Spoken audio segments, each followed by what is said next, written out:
பண்ணையெல்லாம் பொன் கொழிக்க செய்திடுவோம், அதில் பன்மடங்கு உற்பத்தியை பெருக்கிடுவோம். பண்ணையெல்லாம் பொன் கொழிக்க செய்திடுவோம், அதில் பன்மடங்கு உற்பத்தியை பெருக்கிடுவோம். உழவர் உலகம். கண்மணி பொல்லில் மணியை வளர்த்திடவே நாடும் கருத்துரைக்கும் ஒளிபரப்பை கேட்டிடுவோம். கண்மணி பொல்லில் மணியை வளர்த்திடவே நாடும் கருத்துரைக்கும் ஒளிபரப்பை கேட்டிடுவோம். என்ன செம்பருத்தி, வழக்கமா விடிய காலையிலேயே வயலுக்கு வந்து தண்ணி பாய்ச்சிருவ, இன்னைக்கு என்ன ஆச்சு? நானும் தண்ணி காட்டலாம்னு காலையிலேயே எழுந்துச்சிட்டேன். ஆனா இந்த குளிர்ல வெளியிலேயே வர முடியலையே. இப்போ வர்ற மாசம் எல்லாமே குளிர்காலம் தானே, அதுக்காக தயங்கினா விவசாயம் பண்ண முடியுமா? அது சரி, அறிவுக்கு புரியுது, ஆனா உடம்புக்கு புரியலையே, நடுங்குதே.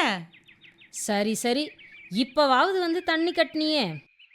ஆமா, வர்ற வழியில உன்னோட மீன் குட்டையை பார்த்தேன். அதுல என்ன தண்ணி இவ்வளோ கலங்கலா இருக்குது? அப்படியா? நான் பார்க்கலையே. என்ன பார்க்கலையே? ஊருக்கெல்லாம் உபதேசம் பண்ணிட்டு நீயே இப்படி செஞ்சா எப்படி? தண்ணி தானே செம்பருத்தி, 2 நாள் கழிச்சு மாத்திடுறேன். என்ன இவ்வளோ அலட்சியமா சொல்ற? மீன் பண்ணைக்கு முக்கியமே தண்ணியோட தரம் தானே. அதை சரியா கவனிக்கலனா நாம எதிர்பார்த்த உற்பத்தி வராதே. ஆமா செம்பருத்தி, சில மீனெல்லாம் ஓரமா ஒதுங்கி கிடக்கிறத நேத்து தான் பார்த்தேன். நீ சொல்றது தான் அதுக்கு காரணமா இருக்குமோ? கண்டிப்பா கயல், நீ இப்படியே தண்ணியோட தரத்தையும் மண்ணோட தரத்தையும் பார்க்காம விட்டா இறப்பு இன்னும் அதிகமா கூடும். தண்ணிய சொன்ன சரி, மண்ணோட தரத்தையும் பார்க்கணுமா? அது எப்படி? அது எப்படின்னு அதை பத்தி தெரிஞ்சவங்க சொன்னாதான் சரியா இருக்கும். வா, நான் உன்னை அங்க கூட்டிட்டு போறேன். செம்பருத்தி, இங்க யாரு என்ன தகவல் சொல்ல போறாங்க?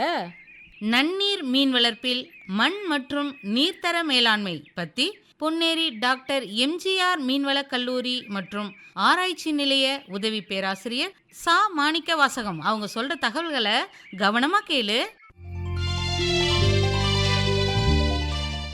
நன்னீர் மீன் வளர்ப்பு என்பது முக்கியமாக உள்நாட்டு மீன் பண்ணைகளில் வளர்க்கப்படுவது நன்னீர் மீன் வளர்ப்பாகும். நன்னீர் மீன் வளர்ப்பில் முக்கியமான மீன்கள் என்னவென்றால் கட்லா, ரோகு, மிர்கால், பாறை, விரால், தென் கெளுத்தி, இந்த மாதிரி வகையான மீன்கள் எல்லாம் வளர்க்கப்பட்டு வருகின்றன. அந்த மீன்கள் வளர்க்கப்படும் போது நமக்கு என்னென்ன நீர்த்தர மேலாண்மையும் மண்தர மேலாண்மையும் நம்ம முக்கியமாக கவனிக்க வேண்டும் என்றால் பிஹெச், கார அமிலத்தன்மைன்னு சொல்லுவாங்க, அதை நம்ம முக்கியமாக கவனிக்கணும். அதுக்கப்புறம் கரிய அமிலத்தன்மைன்னு சொல்லுவாங்க, ஆர்கானிக் மேட்டர், அதை எந்த அளவுக்கு பார்க்கணும்னு நம்ம கவனிக்கணும். ஏன்னா இது ரெண்டும் முக்கியமான காரணிகளாகும் மண் தரத்தில். அதுக்கப்புறம் மண்கள் யூஸ் பண்ணுறது, மண் எந்த மாதிரி நம்ம யூஸ் பண்ணுறோம், வண்டல் மண்ணா இல்லை களிமண்ணா, அது எந்த அளவுக்கு நீர் தேக்கி வச்சுருக்கு, அதை பேஸ் பண்ணி தான் அந்த நீரோட குளத்தில் நீர் தேங்கி நிற்கும். இப்போ சப்போஸ் நம்ம மணலே அதிகமாக யூஸ் பண்ணும்போது தண்ணி அதிகமாக நிற்காமல் அது கீழே உறிஞ்சி நிலத்துக்கு போயிடும். ஸோ அந்த மாதிரி இருந்தாலும் மீனுக்கு ரொம்ப ஆபத்து. அதே மாதிரி அதிகமாக களிமண் இருந்தாலும் களிமண் என்ன பண்ணுன்னா அந்த தண்ணியை உறிஞ்சி வச்சுக்கிட்டு தேவையான சத்தை கொடுக்காது. ஸோ அது கொடுக்கலைன்னா மீன்களுக்கு உயிரினம் உற்பத்தி ஆகாது. அதுக்கப்புறம் லோமி சாயில்னு சொல்லுவாங்க, அது வண்டல் மண், அந்த மூணும் சேர்ந்தது தான் மண்ணுக்கு மீன் வளர்க்குறதுக்கு உகந்தது. லோமி சாயில்னால் வண்டல் மண், கரிசல் மண், மணல், இது மூணும் சேர்ந்து ஒரு கலவையாக மிக்ஸ் பண்ணி அந்த பண்ணை குட்டையில் நம்ம கலந்து வச்சோம்னா தண்ணி அதிகமாக வடியாமலும் அதுக்கப்புறம் லீக்கேஜ் ஆகாமலும் இருக்கும். அது எந்த ரேஷியோவில் பார்க்கணுன்னா 1:3:2. அப்போ அந்த ரேஷியோவில் நம்ம வச்சுக்கிட்டோம்னா நமக்கு தண்ணி அப்படியே குளத்தில் இருக்கும். அது முக்கியமான பேராமீட்டர் மண் தரத்தில். அதுக்கப்புறம் பார்த்திங்கன்னா பிஹெச்ன்னு சொல்லுவாங்க. பிஹெச்ங்கிறது கார அமிலத்தன்மை. கார அமிலத்தன்மை எவ்வளோ இருக்கணும்னா மண்ணில் 7லேருந்து 8.5 வரைக்கும் இருக்கலாம். அந்த ரேஞ்சில் இருக்கும்போது மீன்கள் நல்லா வளரும். அதுக்கு கம்மியாச்சுன்னா நம்ம சுண்ணாம்பு இடுதலோ, அதிகமானுச்சுன்னா அந்த ஜிப்சமோ ஏலமோ போட்டு நம்ம பிஹெச் லெவலில் மெயின்டைன் பண்ணலாம். அது மண்ணோடக்கு ரொம்ப யூஸ்ஃபுல்லாக இருக்கும். அந்த சுண்ணாம்பு இடுதல் என்ன பண்ணுன்னா அதில் இருக்கிற நச்சு வாயு, நச்சுத்தன்மை இருந்த ஏதாவது விலங்கினம் ஏதாவது இருந்துச்சுனாலும் அதை சாகடிச்சிடும். சாகடிக்கும் போது ஃபர்தராக மீனுக்கு எந்தவித இடர்பாடுகளும் நல்லா செழிப்பாக வளரும். ஸோ அது பிஹெச் நம்ம மெயின்டைன் பண்ணணும். அப்புறம் பார்த்திங்கன்னா ஆர்கானிக் மேட்டர். இந்த ஆர்கானிக் மேட்டர்னால் கரிம பொருட்கள்லாம் எப்படி வந்து ஃபார்ம் ஆகுதுன்னு பார்த்தீங்கன்னா, இப்போ ஆல்ரெடி வந்து போடுற மீன் வேஸ்டஸ் இருக்கும். மீன் கழிவுகள்ல இருந்து, அதுக்கப்புறம் வந்துட்டு மற்ற வந்து மீன் ஆல்ரெடி வந்து செத்துருக்கும் அந்த கழிவுகள்ல இருந்து, அதுக்கப்புறம் இலைதழைகள் அதில் இருந்து மக்கி போகும்போது அதிகமான கரிம சத்து வந்து அதிகமாக இருக்கும். அந்த கரிம சத்தை நம்ம எப்படி வந்து ரிமூவ் பண்ணலான்னா, ஒரு 6 மாதத்துக்கு ஒரு டைமு பண்ணைக்குட்டியை வந்து நல்லா வெயிலில் காய விட்டு மேலே இருக்கிற மேல்மட்டு மண்ணை மட்டும் கொஞ்சம் அள்ளி மேலே போட்டுரும். ஏன்னா அந்த மண் கருப்பாக இருக்கும். எதனாலலாம் ஹைட்ரஜன் சல்ஃபைடு அதில் அதிகமாக இருக்கும், அம்மோனியா கண்டென்ட் அதிகமாக இருக்கும். ஸோ அந்த மண் அள்ளி போட்டோம்னா மறுபடியும் வந்து எந்தவித தீங்கும் இல்லாமல் இருக்கும். இந்த மாதிரி நம்ம வந்து முக்கியமான காரணிகள்லாம் வந்து நம்ம மேனேஜ் பண்ணால் இந்த மண்ணில் நம்ம வந்து மீனை வந்து நல்லா லாபகரமான ஒரு தொழிலாக பார்க்கலாம் நேயர்களே. அப்புறம் பார்த்திங்கன்னா நீர்த்தர மேலாண்மை. நீர்த்தரம் வந்து ரொம்ப முக்கியம். இப்போ மீன் வளர்ப்பில் நீர்த்தரம் வந்து நம்ம கரெக்டாக நம்ம பார்க்கலின்னா வச்சுக்கோங்களேன், நம்ம வந்து மீன் வந்து அதிகமாக வந்து சாகரத்து நேரிடும். மெயினாக வந்து டிசால்வ்டு ஆக்சிஜனுங்கிறது வந்து தமிழில் வந்து கரைந்த ஆக்சிஜன் சொல்லுவாங்க. நம்ம எந்த அளவுக்கு வந்து அந்த தண்ணியில் வந்து ஆக்சிஜன் கரைஞ்சிருக்கோ அந்த அளவுக்கு வந்து மீன்கள் நல்லாயிருக்கும். அதோட உகந்த கரைந்த ஆக்சிஜன் எவ்வளவு என்னவென்றால் 5 ppm குறையாமல் இருக்க வேண்டும். 5 ppm கீழே போயிடுச்சுன்னா மீன்கள் வந்து நல்லா வளராது. அதே மாதிரி தண்ணிக்கும் வந்து pH இருக்குது, கார அமிலத்தன்மை. அதுக்கு எவ்வளோ வேணும்னா அதுவும் 7.5லேருந்து 8.5. இந்த கார அமிலத்தன்மையும் இவ்வளோ நம்ம மெயின்டைன் பண்ணணும். அப்புறம் நைட்ரேட்டு, பாஸ்பேட்டு இந்த மாதிரிலாம் வந்துட்டு சில கெமிக்கல் கண்டென்ட்லாம் இருக்குது. அந்த கெமிக்கலும் வந்து 0.1 ppm லெவலில் மெயின்டைன் பண்ணிக்கணும். அம்மோனியான்னு சொல்லி ஒரு நச்சு வாயு 0.01 ppm இருந்தால் மட்டும்தான் மீன்கள் வந்து எந்தவித நோய் நொடி இல்லாமல் நல்லா வளரும். ஸோ வந்து இறக்கவும் செய்யாது. ஸோ இந்த மாதிரி வந்து நீர்த்தர காரணிகள்லாம் அதிகமாக வந்து நம்ம வந்து பராமரிக்கிறதுனால நம்ம வந்து மீன்கள் வந்து நல்லா வளர வைக்கிறதுக்கு நமக்கு வந்து இது ஒரு நல்ல உகந்ததாக இருக்கும். இந்த மாதிரி வந்து water quality and soil quality வந்து எங்களோட நிறுவனத்திலேயே வந்துட்டு கம்மி அமௌண்ட்டில் நாங்கள் வந்து டெஸ்ட் பண்ணி தரோம். ஃபார் எக்ஸாம்பிள் பேக்கேஜஸ் மாதிரி இருக்குது. அந்த பேக்கேஜஸில் நீங்கள் வந்து இங்கே செக் பண்ணிக்கலாம். ஒரு பேக்கேஜஸ் 250. அந்த 250 கொடுத்தீங்கன்னா அதுக்கு உண்டான pH, நைட்ரேட்டு, பாஸ்பேட்டு, ஹார்ட்னஸ்ஸு இதெல்லாம் நாங்கள் செக் பண்ணி கொடுத்துட்டோம்னா அதுக்கப்புறம் அதை வச்சு நீங்கள் எப்படி வந்து நீங்கள் வந்து உங்களை மீனை வளர்க்கலாம், எவ்வளோ வந்து தீனி போடலாம், எவ்வளோ வந்துட்டு உரம் கொடுக்கலாம், அந்த மாதிரி அதை பேஸ் பண்ணி நீங்கள் வந்து மீன்களை வளர்க்கலாம். ஸோ அந்த மாதிரி நம்ம பண்ணும்போது இன்னமும் வந்து நம்ம நீர் தரத்தையும் மண் தரத்தையும் அதிகமாக வந்து மேனேஜ் பண்ண முடியும். மேனேஜ் பண்ணும்போது நம்ம வந்து அதிகமான இறப்பு விகிதம் இருக்காது. சரிவர நம்ம வந்து மேனேஜ் பண்ணாமல் விட்டுட்டோம்னா அந்த மீன்கள் வந்து என்ன பண்ணுன்னா அந்த நீரின் தன்மையும் மண்ணின் தன்மையும் வேறுபட்டு அதை உகந்த சூழ்நிலையாக இல்லாமல் வேறு கடினமான சூழ்நிலையாக மாறிடும் மீனுக்கு. அந்த மாதிரி கடினமான சூழ்நிலையாக மாறும்போது அந்த மீன்கள் வந்து அந்தளவுக்கு வந்து உயிர் வாழாது. உயிர் வாழலைன்னா அதுக்கப்புறம் மீன் வந்து இறக்கிறதுக்கு அதிகமாக சான்ஸ் இருக்குது. ஸோ அந்த மாதிரி இல்லாமல் நம்ம வந்து வீக்லி ஒன்ஸ்னாச்சும் நம்ம வந்து அந்த நன்னீர் மீன் வளர்ப்பில் வாட்டர் குவாலிட்டி வந்து நம்ம செக் பண்ணிக்கணும். அந்த நம்ம செக் பண்ணிக்கிட்டோம்னா இன்னும் நம்மளுக்கு யூஸ்ஃபுல்லாக இருக்கும். இதை தவிர்த்து நம்ம வேறு என்னெல்லாம் இருக்குது அப்படின்லாம் பார்த்தோம்னா ஹார்ட்னஸ்ன்னு சொல்லுவாங்க. ஹார்ட்னஸ் எதுன்னா கடினத்தன்மை. ஒரு தண்ணியில் வந்து கடினத்தன்மை எப்படி இருக்குன்னா கால்சியம் கார்பனேட் இருக்கும். அந்த கார்பனேட்ஸ் தான் வந்து மெயினாக வந்து அந்த சத்து பொருளை வந்து மாற விடாமல் அப்படியே பிடிச்சி வச்சிட்ருக்கோம். அந்த ஹார்ட்னஸை நம்ம வந்து உடைக்கணும்னா அதுக்கு நம்ம என்ன பண்ணணும்னா EDTA சொல்லுவாங்க. அது ஒரு ஆசிட் மாதிரி ஆட் பண்ணோம்னா அது கொஞ்சம் குறையும். அது குறையும் போது தண்ணியோட குவாலிட்டி இன்னும் கொஞ்சம் இன்க்ரீஸ் ஆகும். அப்படி இன்க்ரீஸ் ஆகும்போது நம்ம வந்துட்டு மீன்கள் நல்லா வளரும். அப்புறம் வந்து டர்பிடிட்டின்னு சொல்லுவாங்க, கலங்கல் தன்மை. கலங்கல் தன்மை எப்பயுமே நம்ம வந்து ஒரு முழங்காய் நம்ம கையை விட்டு பார்த்தோம்னா உள்ளங்கை வந்து தெரியணும் தண்ணியில். அதுக்கு தெரிஞ்சிச்சுன்னா தண்ணியில் வந்து நீர்ச்சத்து கம்மியாக இருக்குது.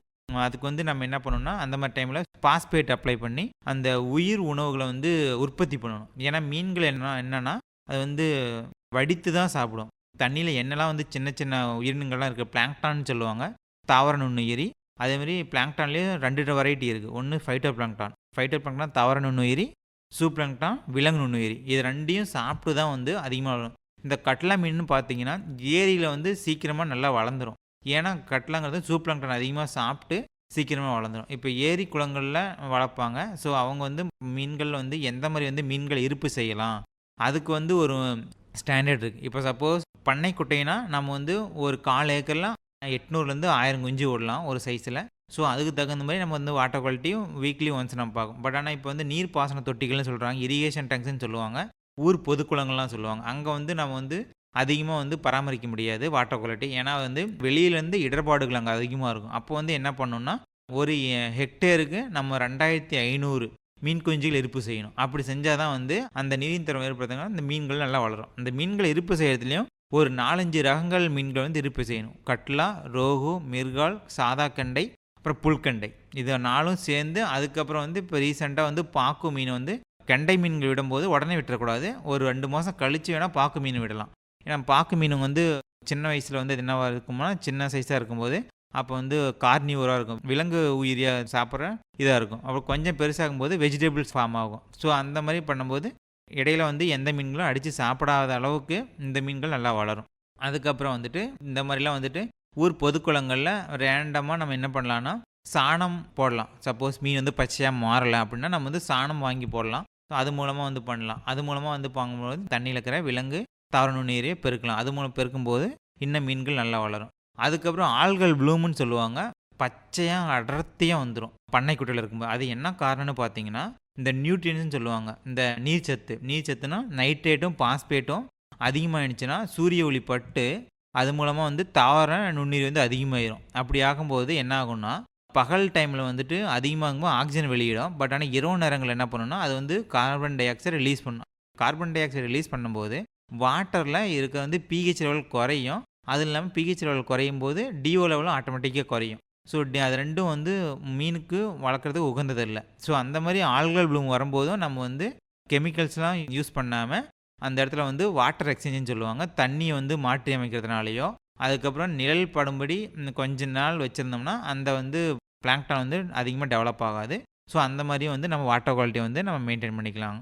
அதுக்கப்புறம் பார்த்திங்கன்னா வேறு மூலமாக எப்படி மெயின்டைன் பண்ணலான்னா அதுக்கு மீன்கள்லாம் இருக்குது. கிராஸ் கார்ப்பு அந்த மாதிரி வந்து சில்வர் கார்ப்பு. ஸோ அந்த மாதிரிலாம் விட்டிங்கன்னா அது வந்து பிளாங்க்டியோர், சில்வர் கார்ப்பு வந்து பிளாங்க்டியோர்.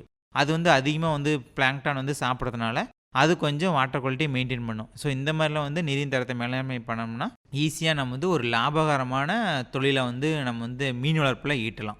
ஏன்னா வந்து மீன் வளங்கிறது வந்து இப்போ எல்லோருக்கும் வந்துட்டு எங்கெல்லாம் தண்ணி அதிகமாக இருக்கோ அந்த இடத்துல நம்ம ஈஸியாக பராமரிக்கலாம். இப்போ ஃபார் எக்ஸாம்பிள் தமிழ்நாட்டை எடுத்துக்கிட்டிங்கன்னா தஞ்சாவூர் ஒரு முக்கியமான மாவட்டமாக இருக்குது மீன் வளர்ப்பில்.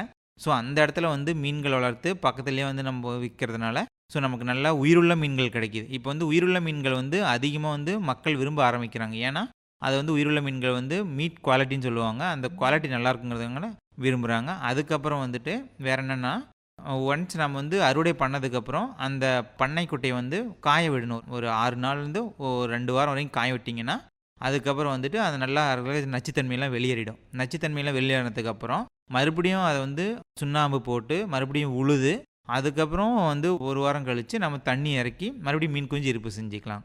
இந்த மாதிரி வந்து நம்ம மேனேஜ் பண்ணும்போது நமக்கு வந்து லாபகரமான ஒரு தொழிலாக இருக்கும். ஏன்னா இப்போ வந்து புரதங்கிறது எல்லாத்துக்கும் அதிகமாக கிடைக்கிறதில்ல.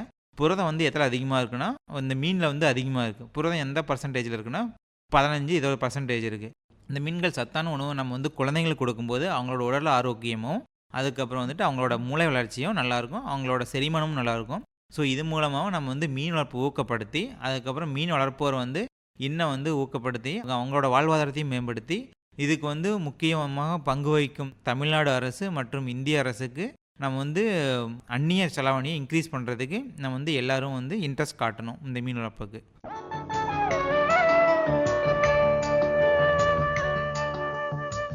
என்ன கயல், நன்னீர் மீன் வளர்ப்பில் மண் மற்றும் நீர்த்தர மேலாண்மை பற்றி பொன்னேரி டாக்டர் எம்ஜிஆர் மீன்வளக் கல்லூரி மற்றும் ஆராய்ச்சி நிலைய உதவி பேராசிரியர் சா மாணிக்க வாசகம் அவங்க சொன்ன தகவல்களை கேட்டுக்கிட்டியா? உனக்கு புரிஞ்சுதா? நல்லா கேட்டுக்கிட்டேன் செம்பருத்தி. விவசாயத்துக்கு மட்டும் இல்லை, மீன் வளர்க்கறதுக்கும் மண்ணும் தண்ணியும் ரொம்ப முக்கியம்னு இப்போ புரிஞ்சுக்கிட்டேன். கற்பூரம் மாதிரி புரிஞ்சுக்கிட்டியே. அதோட நிறுத்திடாத. இப்பவே உன்னோட மீன் குட்டையில மண்ணையும் தண்ணீரையும் பரிசோதிச்சு உடனே சரி பண்ணிடு. இப்போ என்னோட முதல் வேலையே அதுதான்.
தந்தானே தந்தானே தந்தனனா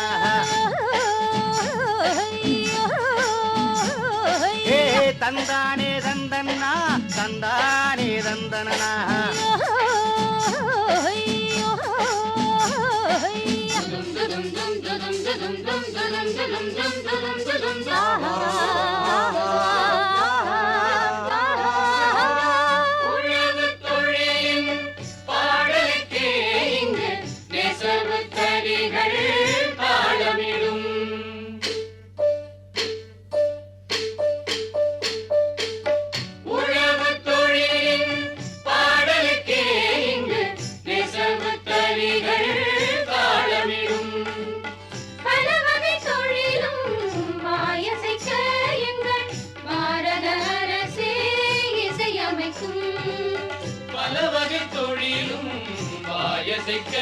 எங்கள் பாரத அரசே இசையமைக்கும் எங்கள் பாரத அரசே இசையமைக்கும் பாரத தேசத்து வயல்களிலே ஒரு பாடல் பிறந்தது பாரத தேசத்து வயல்களிலே ஒரு பாடல் பிறந்தது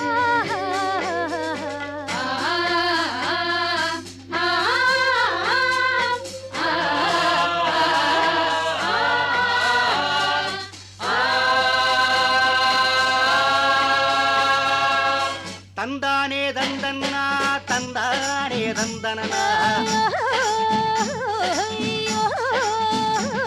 ஏ தந்தானே தந்தன்னா தந்தானே தந்தனனா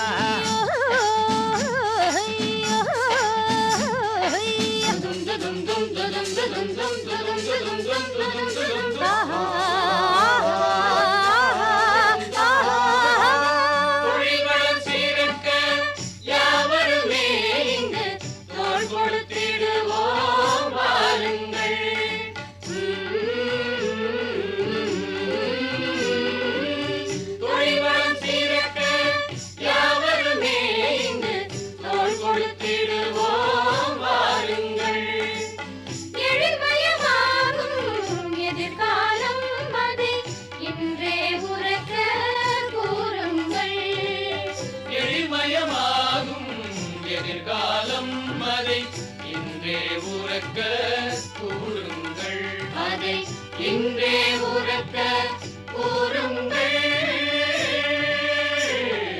பாரத தேசத்து வயல்களிலே ஒரு பாடல் பிறந்தது பசியில்லாமல் வாழ்ந்திடவே புது வாசல் திறந்தது புது வாசல் திறந்தது பாரத தேசத்து வயல்களிலே ஒரு பாடல் பிறந்தது பாடல் பிறந்தது பாடல் பிறந்தது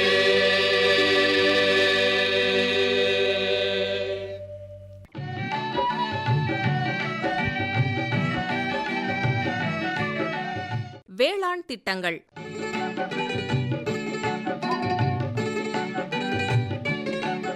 கால்நடை மேம்பாட்டிற்கான அரசின் திட்டங்கள். இந்திய பொருளாதாரத்தில் கால்நடைத்துறை முக்கிய பங்கு வகிக்கின்றது.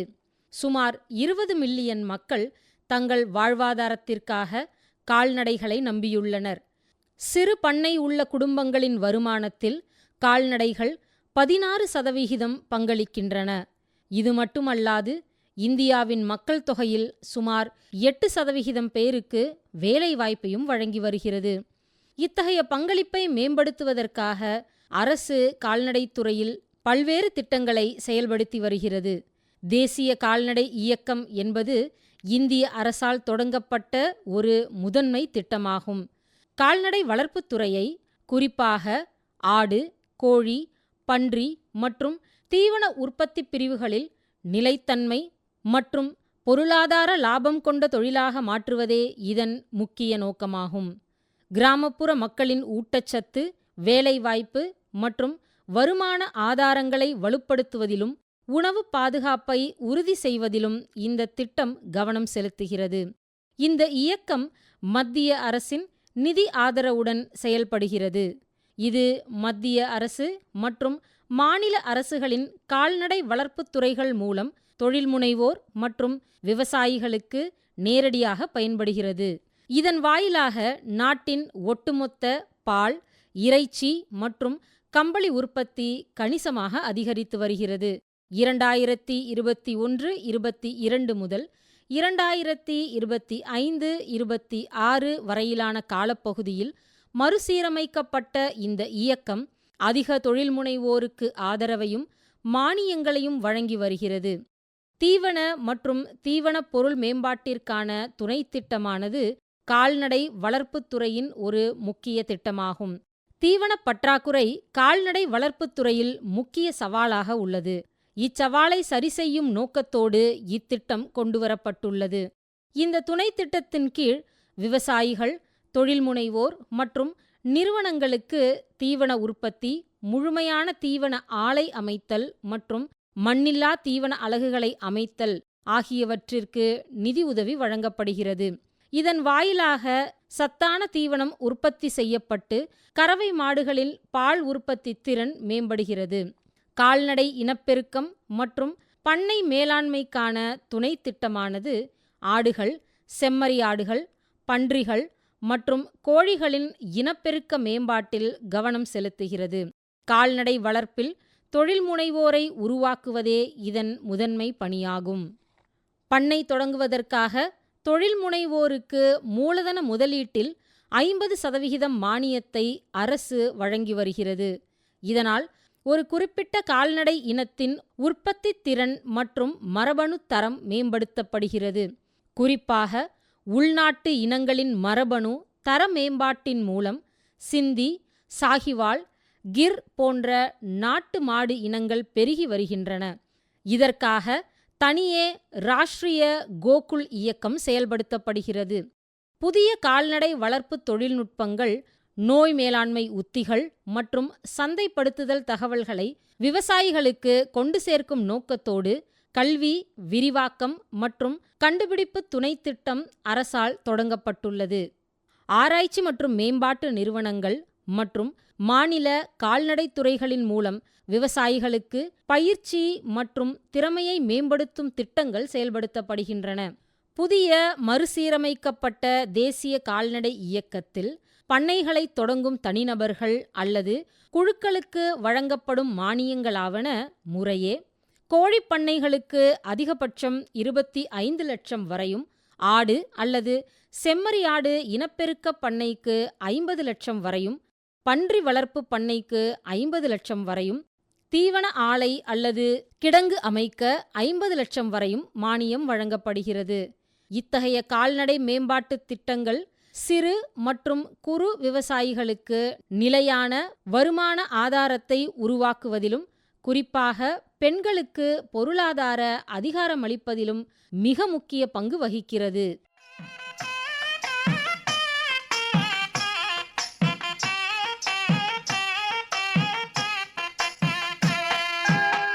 பேசாத குழந்தை அம்மா கால்நடை நமக்கு, அதை பேணுவதில் கவனம் ரொம்ப இருக்கணும் உனக்கு. பேசாத குழந்தை அம்மா கால்நடை நமக்கு, அதை பேணுவதில் கவனம் ரொம்ப இருக்கணும் உனக்கு. முகம் பார்த்து வகையறியும் தாயவள் போலே, கால்நடை பார்த்து விதம் புரிந்து செயல்படும் மேலே. முகம் பார்த்து வகையறியும் தாயவள் போலே, கால்நடை பார்த்து விதம் புரிந்து செயல்படும் மேலே. பேசாத குழந்தை அம்மா கால்நடை நமக்கு, அதை பேணுவதில் கவனம் ரொம்ப இருக்கணும் உனக்கு.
தொண்டை அடைப்பான் துள்ளு மாறி நோய் நுண்ணுகிறால் வரும் சப்பை நோய் என்று கூடாத நோயெல்லாம் கூடி வந்து பயமுறுத்தும். கூடாத நோயெல்லாம் கூடி வந்து பயமுறுத்தும்.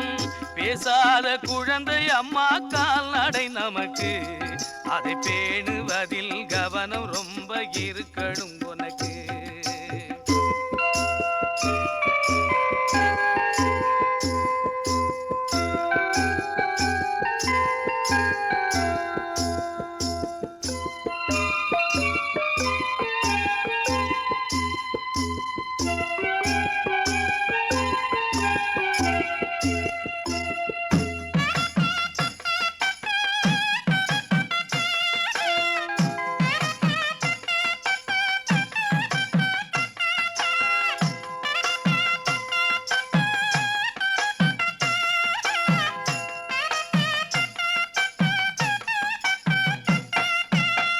நோயின்னு வந்து புட்டா வாயொன்னு திறவாது. நோயின்னு வந்து புட்டா வாயொன்னு திறவாது. மேயவும் போகாது, மிரண்டு படுத்து விடும். நோயின்னு வந்து புட்டா வாயொன்னு திறவாது. மேயவும் போகாது, மிரண்டு படுத்து விடும். வந்த பின் ஓடாமே வருமின் காத்து, சிந்தனையோட சென்று காப்பாத்து.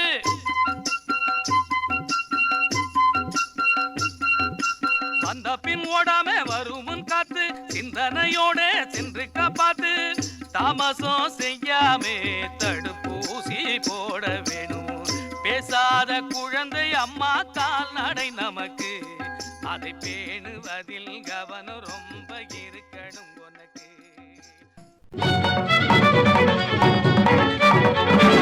உண்ணும் பொருள் அத்தனையும் விளைத்திடுவோம், நித்தம் உழைப்பால் நில மகளை வணங்கிடுவோம்.